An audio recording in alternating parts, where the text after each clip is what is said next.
So we're off to COP15 with a real hope that we can have some serious influence on the outcome of the biodiversity targets. In particular, we want to make sure that there's a global sign-up to meaningful targets that actually help us both halt the decline in biodiversity and, with any luck at all, actually turn it into a positive momentum.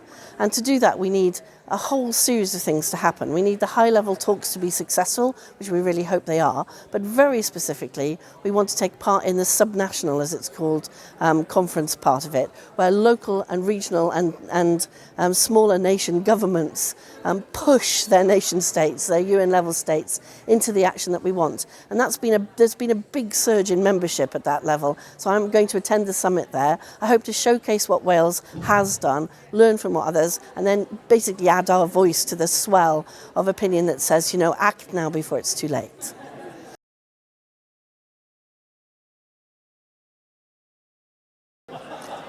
So here, back home in Wales, what we're doing is we've had a deep dive into biodiversity. I've got a group of experts together, and then out from there's been a whole series of roundtables with stakeholders and everybody across Wales to figure out what it is exactly that we need to do to reverse the terrible decline in our biodiversity and to get us back into the positive position for nature positive position that we'd like. So we want to sign up to the 30 by 30 goals in a really serious way to understand what that really means for 30% of our land and our freshwater and our seas, to understand what actions we all need to take together to make that a real thing, so that in only 8 years' time we can honestly say we've halted the reverse and started the recovery of biodiversity. It's a stiff ask, but it's got to be done. We've got to do it. So we've brought together everyone we can think of to feed into that process. I'm hoping to come back from COP with some serious news on the targets. We'll put those targets into law with an environmental governance body to surround them, to hold our feet to the fire, as I like to say, and to hold successive governments' feet to the fire.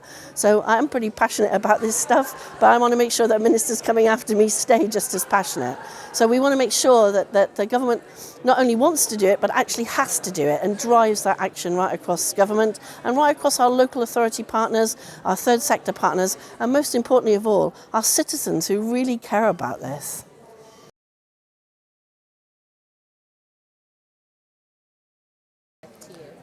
Well, to me, it looks like a nation that actually values its natural environment. Everywhere you go in Wales, when you talk to people, they talk about the beauty of the natural environment, the hiraeth, as we call it, the love of Wales, the longing, if you're not in Wales, to come back home to the beautiful nature that we have.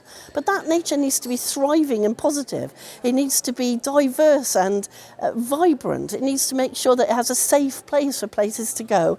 And that, as people eloquently said just now, you know, we need to be able to hear the curlew in 5 more generations. We need to be able to see the hen harriers. We need to be able to watch the Manx shearwater coming back in the evening. I want my grandchildren to be able to see that. So I want Wales to be the place that I grew up in and that I'd like my grandchildren to grow up in.